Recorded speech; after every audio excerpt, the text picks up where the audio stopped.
Hi, everyone. There we go. Um, my name is Sophia. I'm a first year at Princeton on the TigerLaunch team, obviously.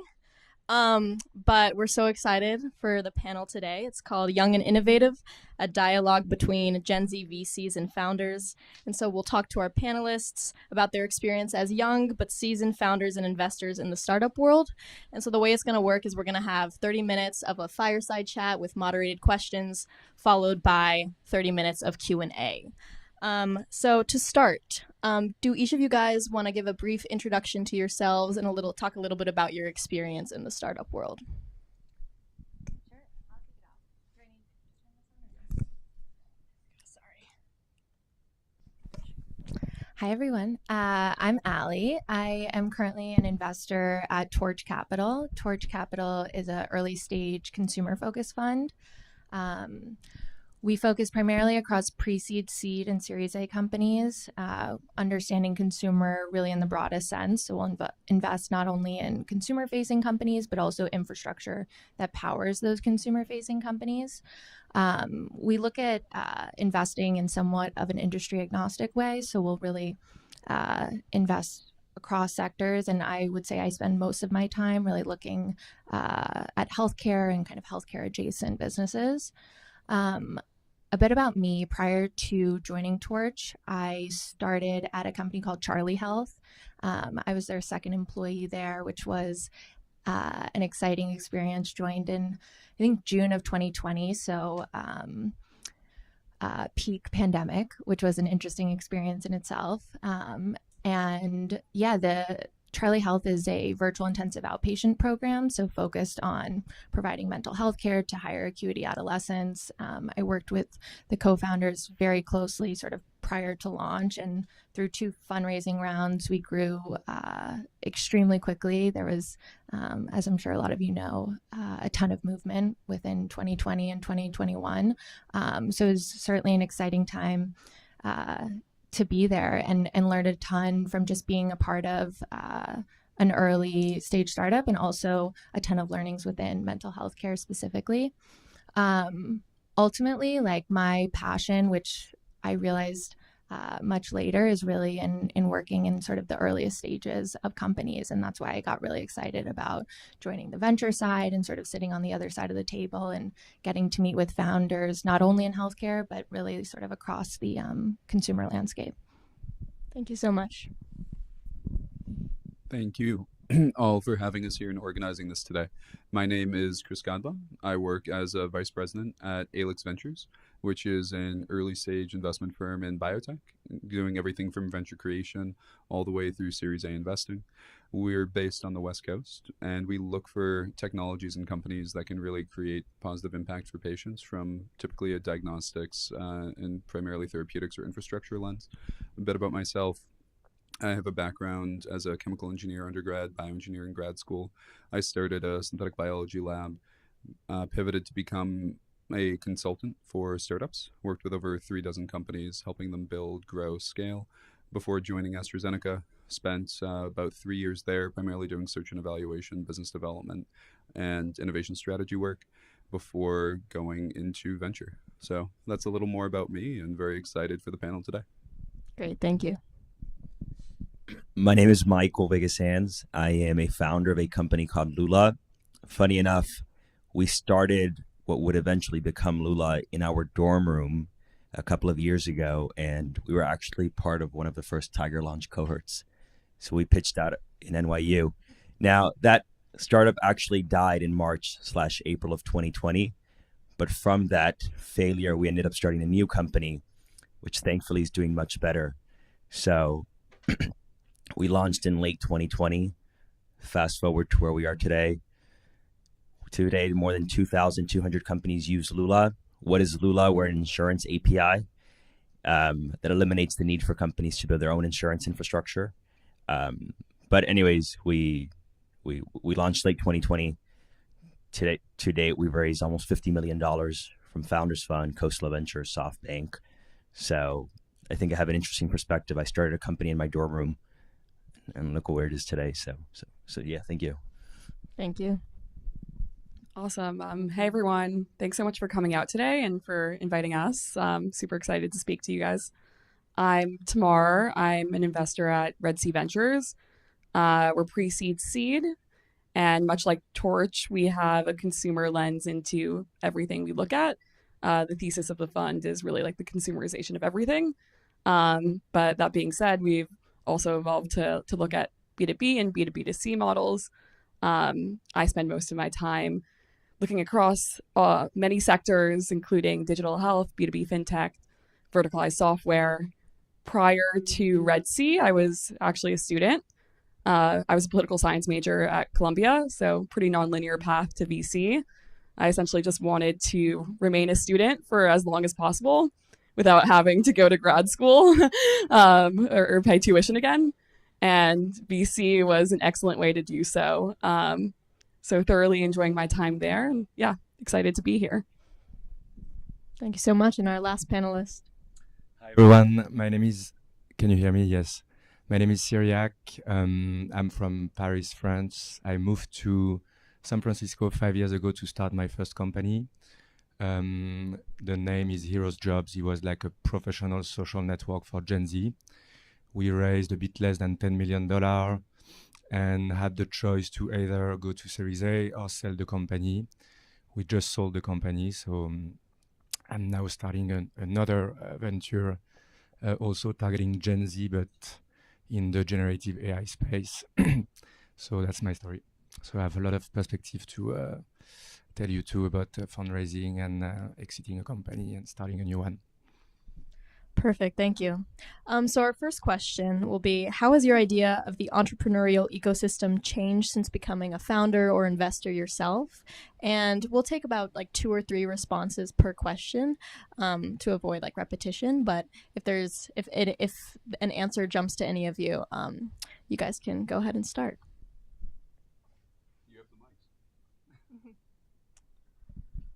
Yeah, it's a good question. I often think about how joining VC in this time is going to be like really formative to my future years as an investor. My prior experiences were as a venture fellow, so I didn't have like the full kind of like day-to-day of being an investor, but kind of saw like the hype cycles of 2020 and 2021 through my prior job experiences, and then now in this almost like hyper pessimistic and critical market, seeing just like the benchmarks change within the VC funding landscape. At the same time, you have like really exciting stuff happening in AI, which is like transformative across so many verticals. And it's like a great time to be a generalist investor. And so you're at like this really weird intersection of like a lot of optimism around technology, like a lot of pessimism about venture outcomes, and comps in the market, and whether like so many VC funds should like genuinely exist. I think like the job has gotten so much harder for both founders and investors. I think when it comes down to like analysis for us, we've honed in more on team than ever at the pre-seed and seed stage level, given kind of like the increased challenges and obstacles ahead of so many companies in this fundraising environment. So really like an emphasis on like, why does this person want to build this? And like, are they going to want to see it through? And is this like what they want to spend their time on? And looking for like a lot of founders who are like super thoughtful around every aspect of their business.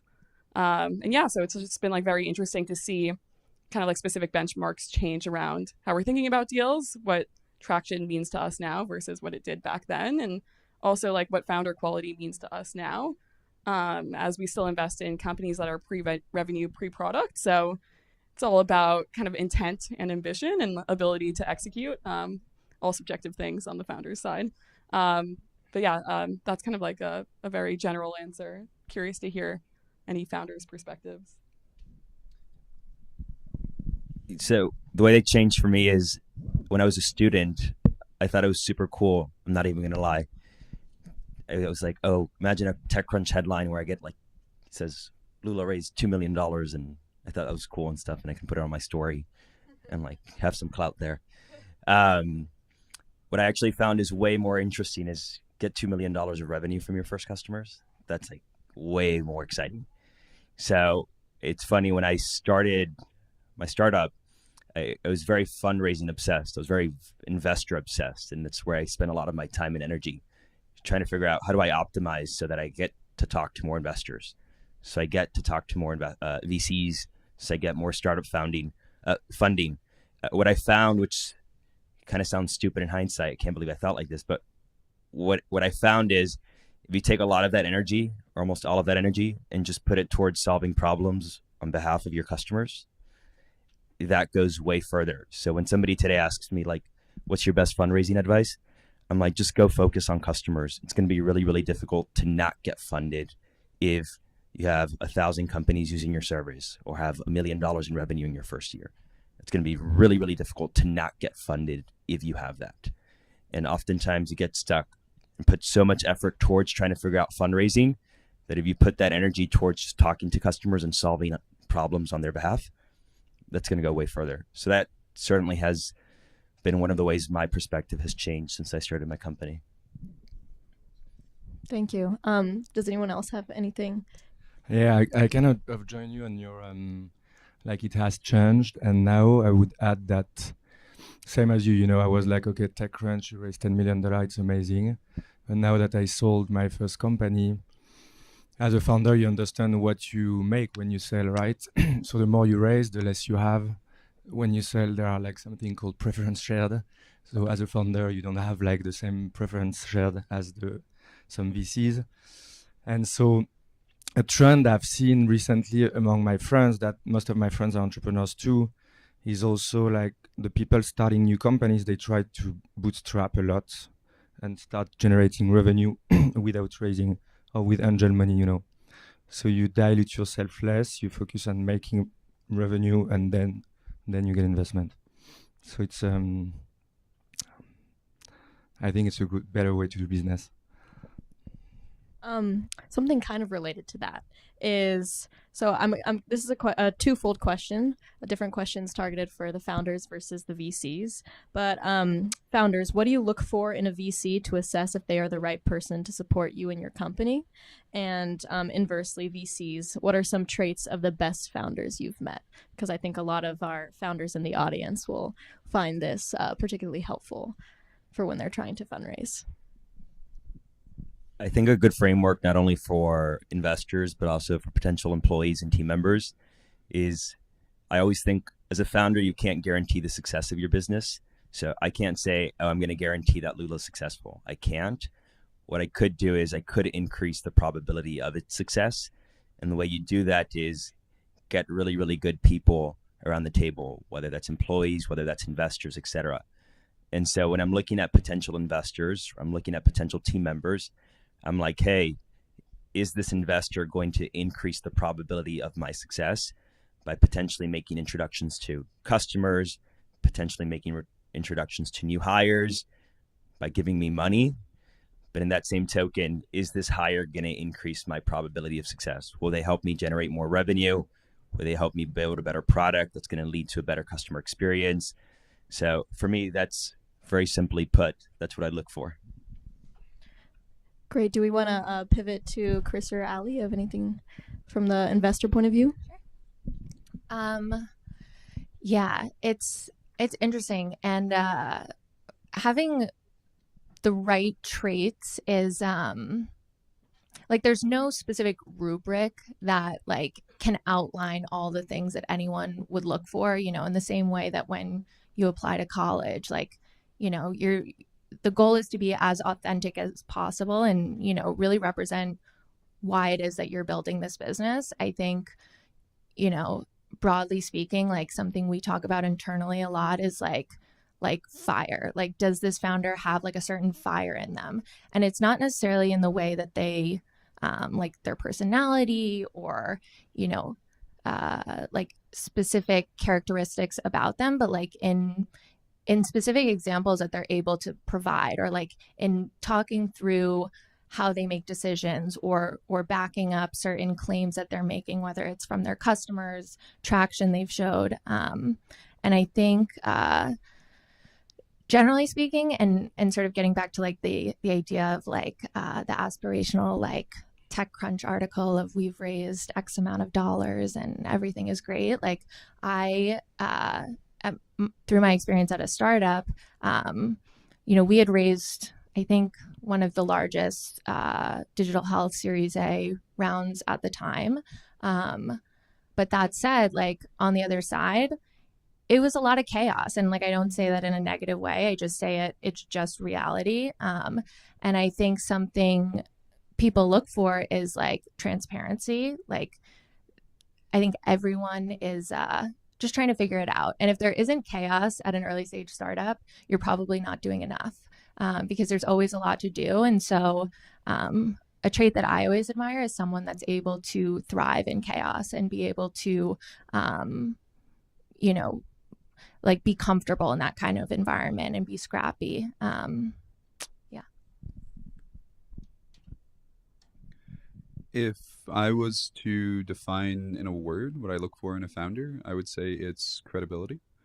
And credibility is something you can earn over time, but it's also something you can bring yourself. And as a founder, there are a lot of aspects to, as a single founder or as a co-founding pair, as a founding team, there's a lot that you can and should bring to an investor meeting. You should bring a story that you clearly have a strong passion about. You should bring an ability to represent and speak to all aspects of your business, including what you're creating, who you're creating it for, and why. Why is now the right time? And so I look for those who are able to speak to those different elements and have an understanding of what their differentiation is, as well as a forward-looking perspective of how they're going to get there. But as mentioned by other people here on the panel, that's not, there's no one size fits all.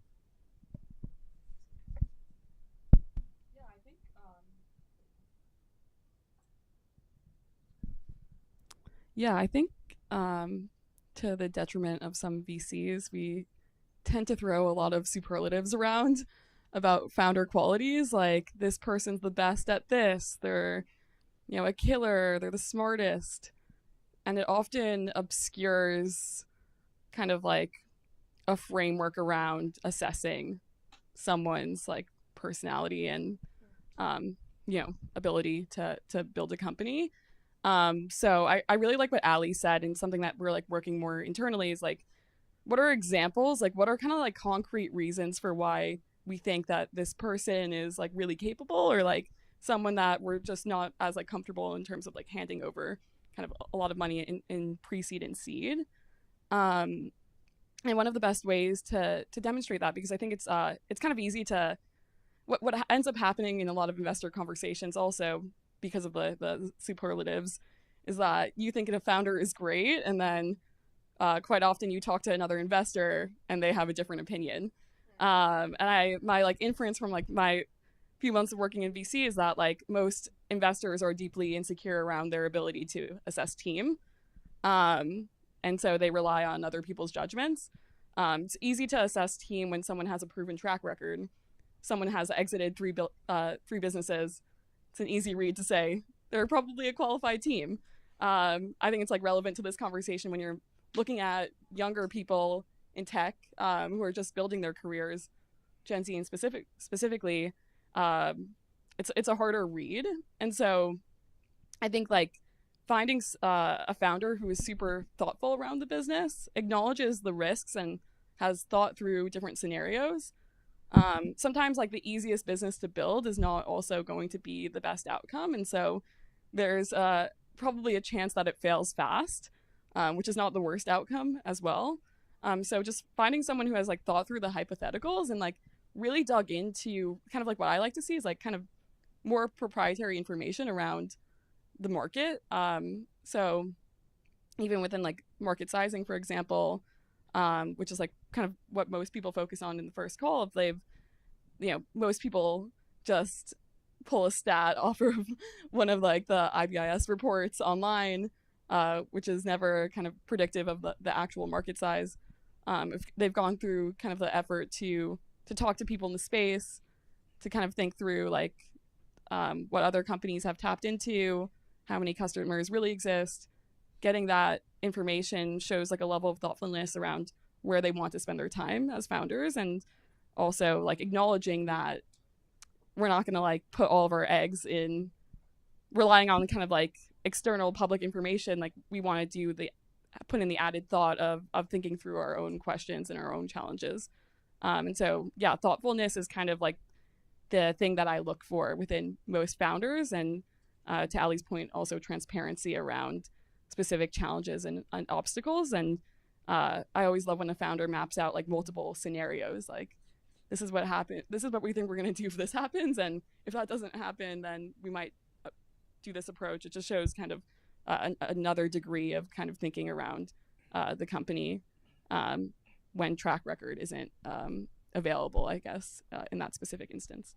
Yeah, thank you. And so, in answering that question, a lot of our investors kind of told us about what you look for when, you know, the founders are pitching to you, what you look for and what they're in their pitch. And so I'm wondering from the founder's perspective, what techniques have best worked for you when it comes to telling your stories to investors and to consumers? I guess in terms of investors, in order to convince them that, you know, you're the company they want to invest in. Oh, practice is so underrated. So get your pitch, write it out, be really specific about why the investor should care, why the customer should care, and then practice the heck out of the pitch. Just like practice. And there's a really good book which breaks down how Steve Jobs would prepare for presentations and how he would present. I bought that book. I scoured through it. I carry it with me, especially ahead of all of our fundraisers. But I can't understate the importance of actually practicing your pitch. As you drive your car, practice your pitch. In the shower, practice the pitch. In your room, practice the pitch. Like literally practice the pitch all day, every single day. And it's gotten to the point where I could literally pitch Lula right now, a full presentation, and I'm like on autopilot. I could be thinking completely other different things while I'm pitching to you. But I just can't underestimate I can't understate the importance of actually practicing your pitch so you don't ramble on.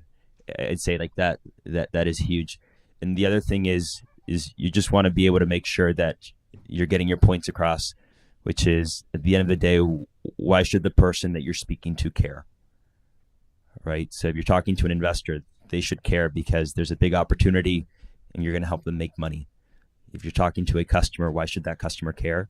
You're either going to help them save money, you're going to help them make money, you're going to help the experience enjoy something they can enjoy.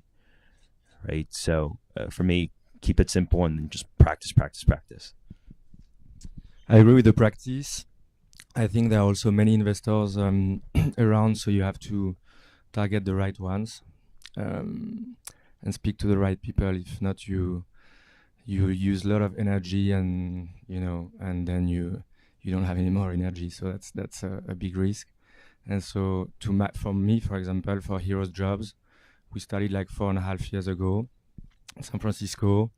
Super hard to fundraise when you start a company like from nothing and you're like a Gen Z. Like it was my first job, so to fundraise like your first pre-seed is really not easy. And like many people in pre-seed who were struggling. And one day I remember this partner at Andreessen Horowitz, Connie Chan, she tweeted, "Hey, I'm looking for the TikTok for jobs."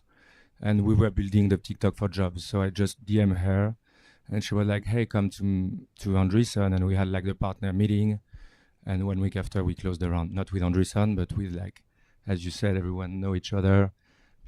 Investors speak between them. So we closed the round with someone else. And then, it won't much more than a pre-seed, but talking to the right people, when I think about it, I lost like months just shooting emails to people that are not doing marketplaces, people that were not interested in the Gen Z job market and things like that.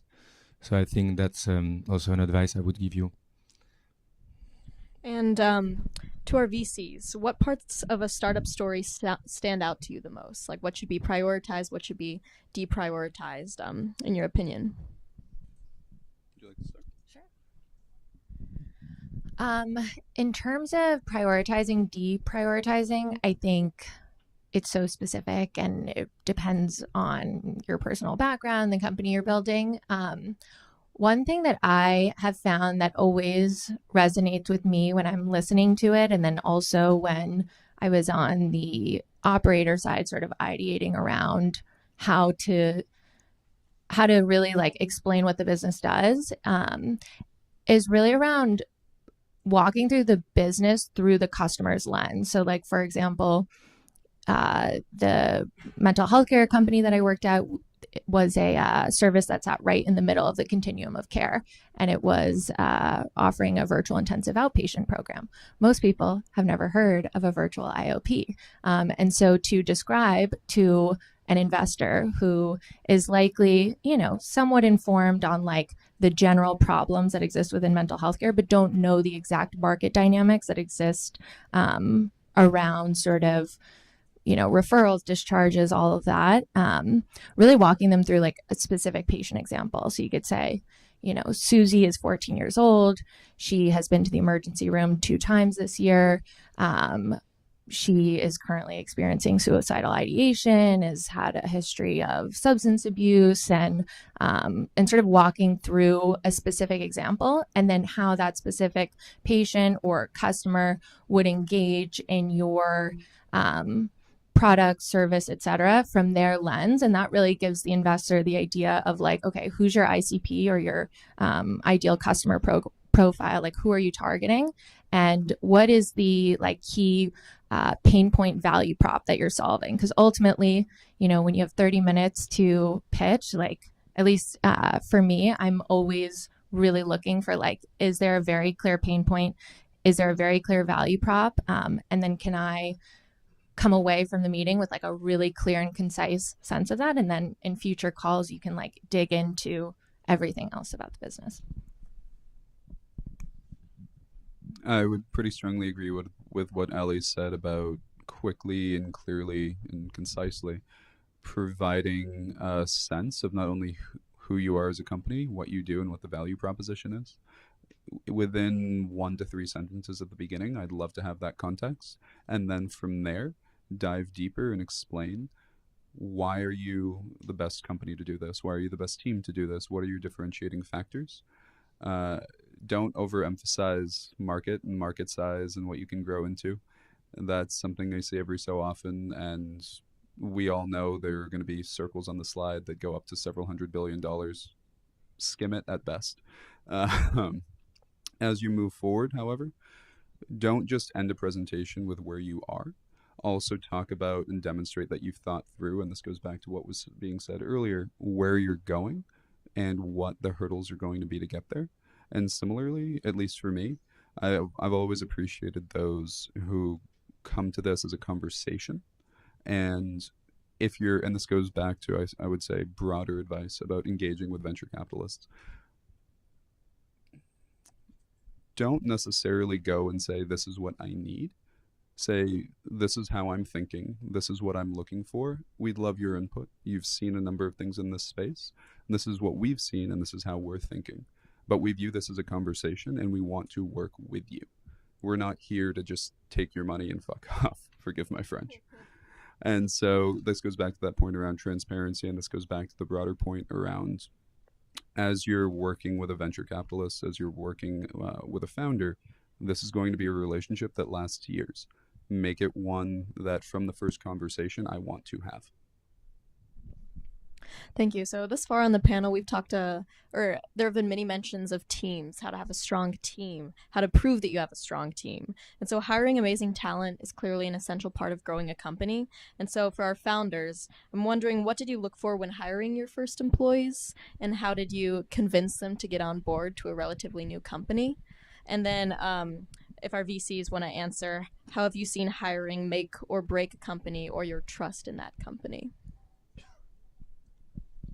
So just going back to what I mentioned earlier, you want to surround yourself with people that are going to increase the likelihood of success for your business.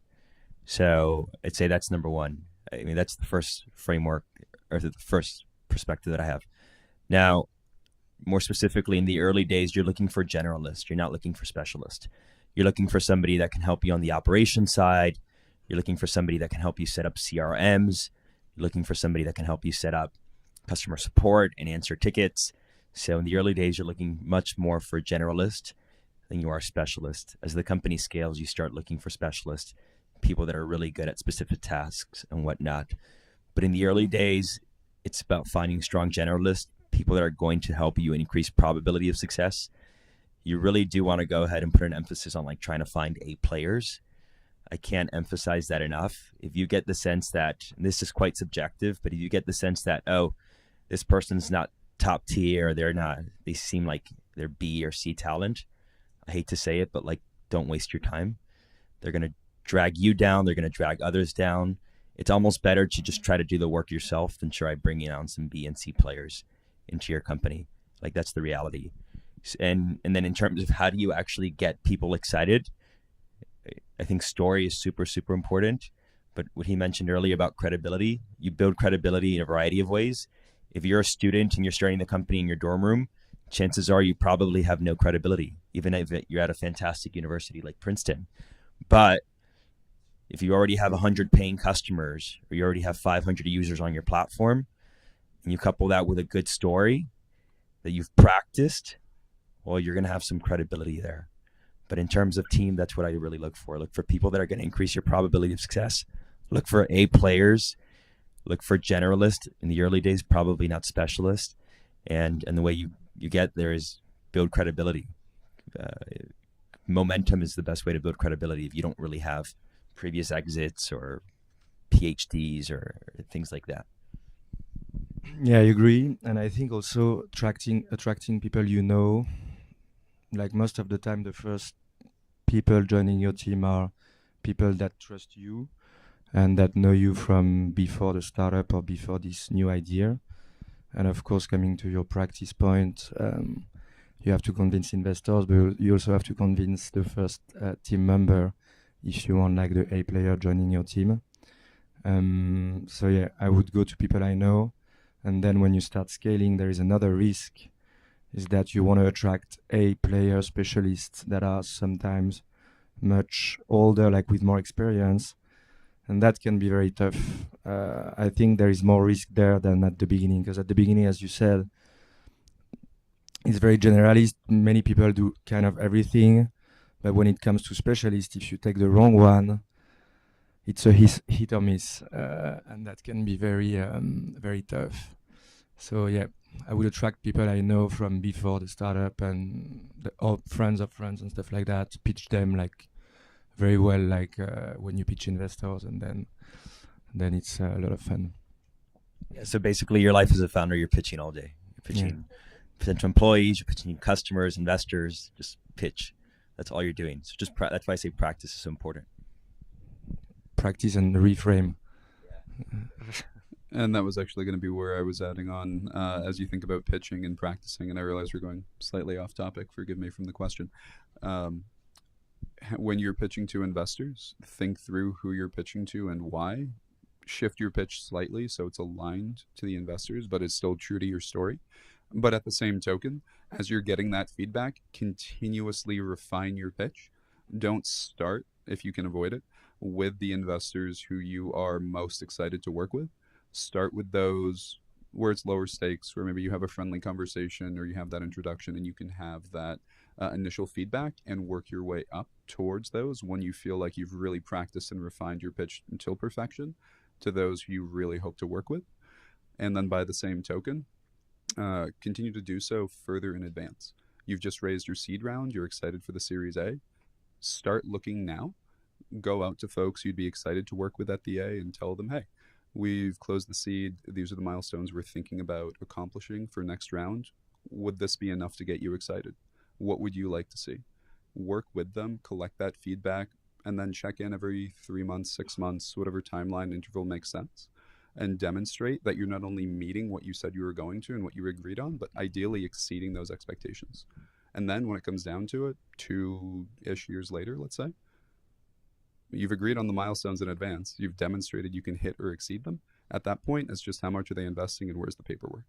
So think through and always be looking ahead as a founder.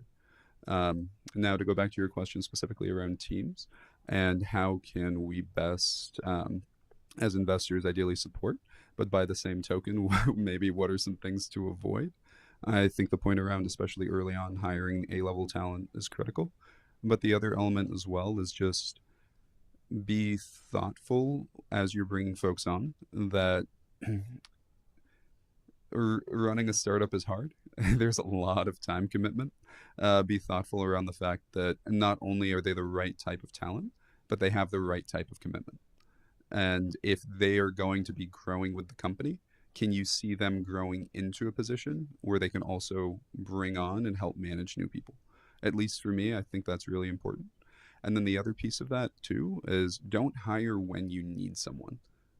Be planning ahead, 6 months out, start looking. Because if you're looking right when you need them, they're going to come on 6 months too late to be helpful.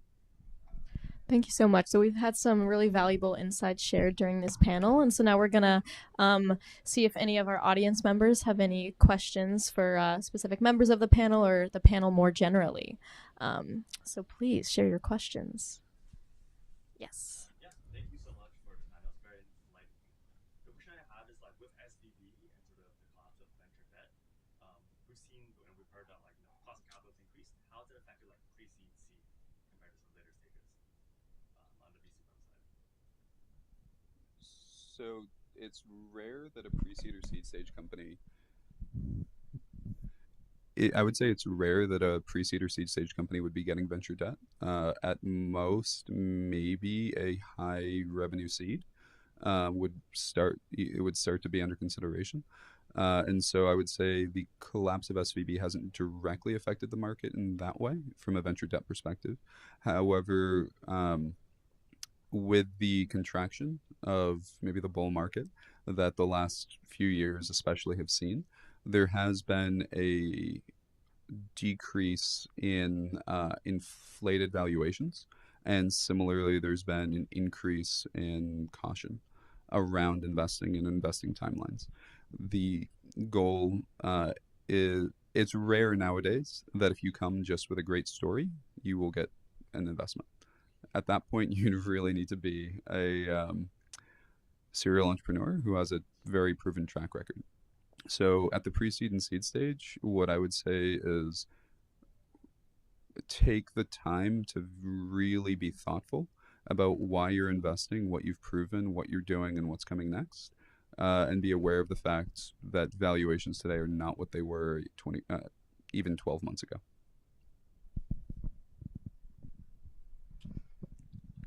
I don't really have anything specifically to add on that, but I think given where we're at, and I don't know if anyone here is more so like also looking to maybe join a startup and kind of in that like generalist role that you were talking about, I think it's if you're not confident in your idea, like there's time to like think it through, build it out. Like it's not going anywhere. Don't rush anything. And just to speak from my personal experience, joining a very early company as a generalist type role was a really unbelievable experience.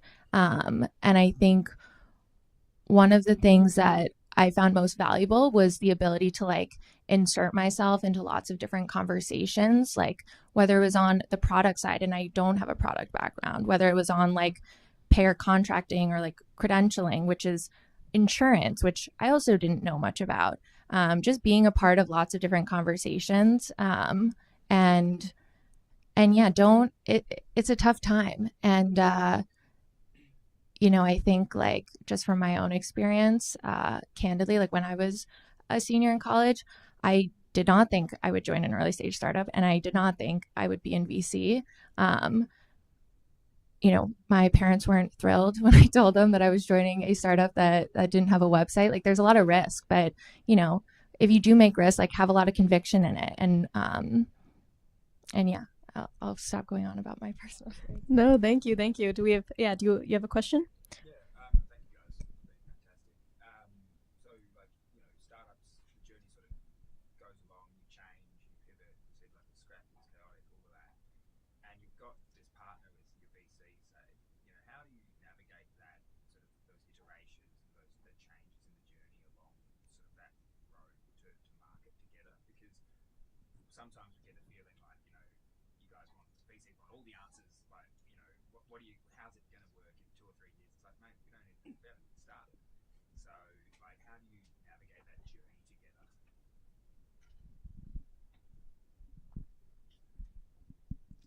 Well, I think that as someone mentioned earlier, it's it's a journey. It's like a relationship. It's like a love story. Like when you marry someone, you don't know what's gonna be in 3, 5, 10 years. It's true. So when you do the initial pitch, then it goes pretty. The investment, once you have the term sheet and you close it, it takes a few days or weeks. So no one has time to really assess. No one knows what's gonna be in 1 year. So the numbers we give are projections, and we all believe in those numbers, but it changes all the time. And if you have a good, me for example, my VCs, my main investor is, I consider him almost as a co-founder. I text him like he's super super big. He's the guy who found Airbnb at Sequoia, Greg McAdoo. So like I was texting him like when I want to text him, I text him. He answers. It's like you create the relationship you want. I mean, if there is a fit with your investors, and then if something changed for in a bad way, it's very transparent. It's all about transparency. So no one's, everyone is aware, and when it goes in the good way, it's even better. So you just have to manage relationship, I would say. Yeah, I think it's important to clarify the expectation is not that an investor is going to come in and run your business. The investor is not going to sit with you. Even the most involved investors, they typically, there are exceptions, but they typically are not going to talk to you on a daily basis, not even on a weekly basis. So I think it's important to understand that a venture capitalist is a tool that a startup can use to get to the next level. So they're not going to sit down with you and help you run the business. They're not going to sit down with you and make all the decisions for the business. That's not their role. That's not their job. And to be honest with you, they don't even want to be doing that themselves. They want to give you money, and they want to know that you're basically going to be able to just figure it out yourself. So the way that I think about investors is think about like a bowling lane or bowling alley. I think about investors kind of like the bumper, whatever the things that keep the ball off the track. Like an investor's, a good investor will go ahead and kind of like help guide you. Like, all right, don't go here. We've seen this fuck up before. Like, keep going this way. So I think it's important to note, like, an investor is not going to help you come and build and run the business. An investor is just a tool to help you get to the next level. And they're going to give you capital. They're also going to help you they're going to help you think through strategies. They're going to help you think through, do I hire this person? How do I get to this customer? They're actually not going to run your business. At the end of the day, that's on you, and that's on the team. And even our closest investors that we have the best relationships with, we talk to them maybe once a week. On a good week, 2 or 3 times, and it's just text messages. Thank you. Do we have any other questions in the audience? Yep. This is specifically for Michael. What did failure look like for your first venture? How did you know when to fail? So failure for us was pretty cut and dry. There was negative $2,800 in the bank account. Revenue went to zero because the pandemic hit. We had to lay off the entire company. So that was like pretty clear the business is dead. And the pandemic, so we initially started off as a car sharing app for college students. So think Turo, Get Around, but for college students, or think Airbnb, but for cars. And we focused ourselves on college campuses. So that's what failure looked like for us. Now, if I'm being honest with you, what happened there, in my perspective at the time, was I come from an immigrant family. So my father was born in Cuba. My mother's family is from Cuba, but they went to Puerto Rico. So for me, the way that I kind of got out of this rut, and I was like, I need to figure something out, is I was in my early 20s, failed business. I had dropped out of school to pursue this. So I had no formal college education or degree. I had no job, no money, because I had also, my bank account had hit negative also. And I was living in my childhood bedroom. And the reason that becomes important is because I'm like, yo, my grandparents made all of these sacrifices to come to the United States to give me a better opportunity. And what do I have to show for it? I have nothing to show for it. No money, failed business, no college degree, living in my childhood bedroom. And so for me, that was failure. And I was like, this is not an option. I need to figure that fuck out. Like, I need to figure something out. And it went back to, this is why the emphasis on the customer is so important.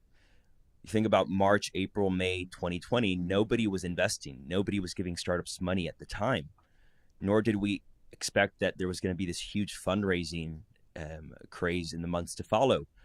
So for me, I said, the only way to figure something out is to find a problem that's so painful that people are willing to pay me for it if I have a solution for that. And that's where like this customer obsession came into play. So I just started talking to a bunch of, in this scenario, I started talking to a bunch of different car rental agencies, a ton of different trucking companies. I found there was a strong pain point around insurance. And I was like, oh, I think I can go ahead and figure that out for you. And the reason I brought up my parents and stuff like that, I was like, my parents made all of these sacrifices. They came to a new country. They left everything that they knew in pursuit of a better opportunity. And here I'm going to complain because I'm in my childhood bedroom. I have AC. I have a roof over my head. Like, it's not the end of the world. I was like, I can't squander this. I need to figure something out. And for me, figuring something out was just having this manic focus on the customer, figuring out what the problems were, solving for that. And now we have a rule at Lula. If you walk into the office, you see it says, if it doesn't improve the customer experience or drive the business forward, don't pay attention to it. So like, I'd say that's what failure looked like. And that's kind of how we got out of the rut. I think we have time for one or two more questions. Yeah, they're in the back.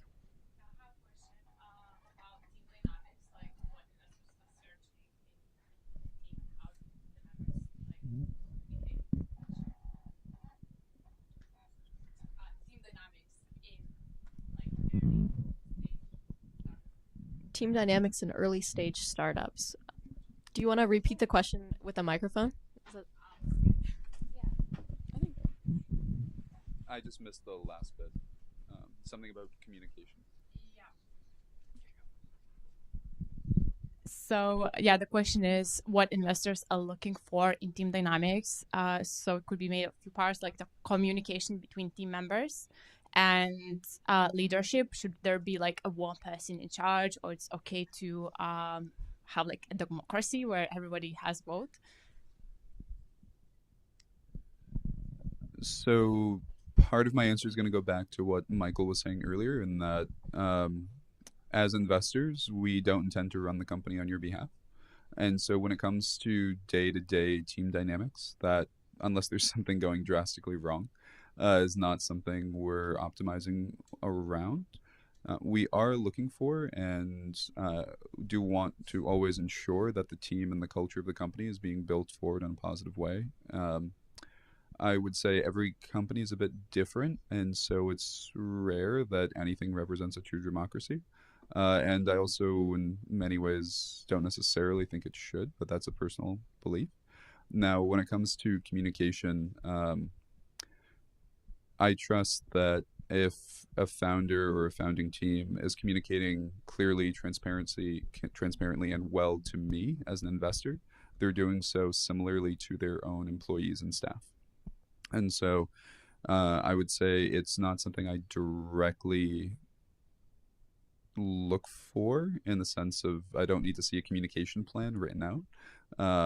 But if I am at the company and having a sense of how are the executive team members interacting with the employees, that's always something to check out and then look for. But I wouldn't say it's a key point or early consideration necessarily.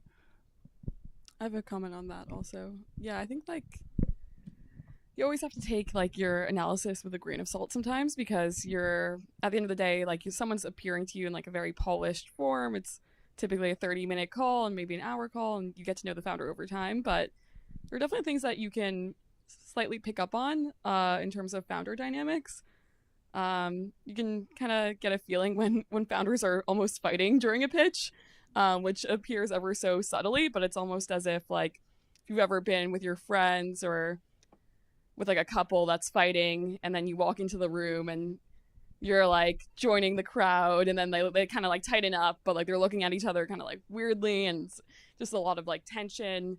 You can essentially like understand from their dynamics on a call sometimes whether like they're interrupting each other, correcting one another, whether there's some tension in that relationship, and that's healthy to some extent, but there's like a line where that becomes really destructive and turbulent. I think also, I mean, just to have like an insight into kind of like ways that we assess team, because it's something that we really try to be like clear and concrete around. Sometimes what we ask is like, how did you guys decide your roles? Like that's kind of like an interesting question to gauge team dynamics. Typically, if there's like some dispute around responsibility and roles, the answer is kind of like opaque and not so like concise, and the founders aren't really like vouching for each other within like their own analysis of that. So they're not like, yes, like this guy like or this girl or woman or man is great at sales, great at talking to customers, and then this person's like a great technical leader, great at like operations. And I guess like at the early stage you're also wearing all hats at the end of the day, but it's kind of a good tool that I think we use oftentimes when it's a little like ambiguous around like how things are going to like how responsibilities and roles are going to be divvied up, to gauge like team dynamics. So yeah, I feel like that might be helpful in terms of like our insight into how we actually go about deciding what we think about team. And then in terms of like analysis also around team dynamics, we value storytellers, and at the early stage it's really important to be charismatic around what you're building, but it's not the only quality that we look for. And it's important to note that like being the best salesperson doesn't mean that you're the best founder. Yes, you always have to pitch and sell people, but you can have like other kind of qualities that like outweigh your weaknesses. And so we try to basically, when we pass because of a read on the founding team, which is at the end of the day what it mostly comes down to, if I'm going to be honest, we try to be like, okay, is it storytelling? Is it charisma? Is it kind of like resiliency? Like if there's not like kind of accolades within their resume, have they demonstrated that they've been resilient to some challenge in their backgrounds? Is it kind of like technical ability to build product, and our doubts on that? There are kind of like multiple categories that we try to narrow in on, although oftentimes it might be a combination of more than one factor.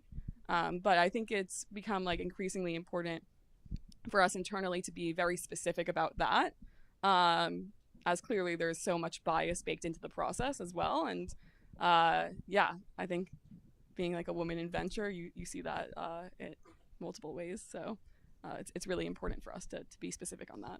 Thank you. So I think we're going to finish up the panel with one more question there. Yes, well, one last question. I know we're running out of time. I have the question to Ali. You said that as an investor, you look for the fire in the founder, and we at Fire Neural Network focus on early wildfire detection, so it resonated well with us. But I was wondering if you could please expand on that just briefly. Yeah. Fire is a difficult thing to describe. I think it's so dependent on different people, and it's kind of like one of those things when you see it, you know it, and it's also like somewhat subjective, and that's like the reality. The lens that I often use, which is just like a very personal thing that I have found helpful when I'm speaking to founders and trying to assess what I think of them, I often have to ask myself, like, would I want to go work for this person? And what are the qualities that I look for in like a potential boss, or in taking a risk in my career? Are there like, again, like there's no specific rubric, but I think a lot of the times it's like, maybe it was the one way that they phrase something. Maybe it was that, they have a really impressive background or really strong set of knowledge in some specific topic. And then, in terms of fire, I think you have to like figure that out for yourself in a lot of ways. Like what gets you up early in the morning and like work late in the night to build this business, and whatever that motivation is, like even what Michael was saying sort of around that low point for him, like like that's fire, and find that, figure out what it is that really drives you to do what you want to do. And that's, regardless as to whether you're starting a company or just, going to work at a awesome company that you think is cool. So that's the end of the panel. Thank you to our panelists for sharing your insights, your very valuable insights. So let's all give a big thank you to our panelists today. Reha and Kevin, back to you. Yes, thank you so much for the panelists. Stick around. We have some gifts for you guys. Hopefully the team will be bringing them out. We're going to be transitioning to pitches right now, so I'd like to welcome the judges to come sit in the second row if you're here in the building. And then also, can we actually get a picture with the panelists while we're transitioning real quick? David. Just a couple of announcements with how pitches are going to go. All of your slides have been loaded on here. The judges will be sitting in the front row. You'll have 5 minutes for the pitch and then 4 minutes for Q&A. The Q&A is only for the judges to ask questions, just so that that's clear. And then last thing is, it's super distracting if like people are constantly getting up and down. So like, just for the most part, please stay in the room during the pitch. Obviously, if you use the bathroom, I totally get it, but like, just like stay in the room. It's like more respectful to other people who are presenting. So yeah, with that, we will start in a couple minutes when we have all the judges set up.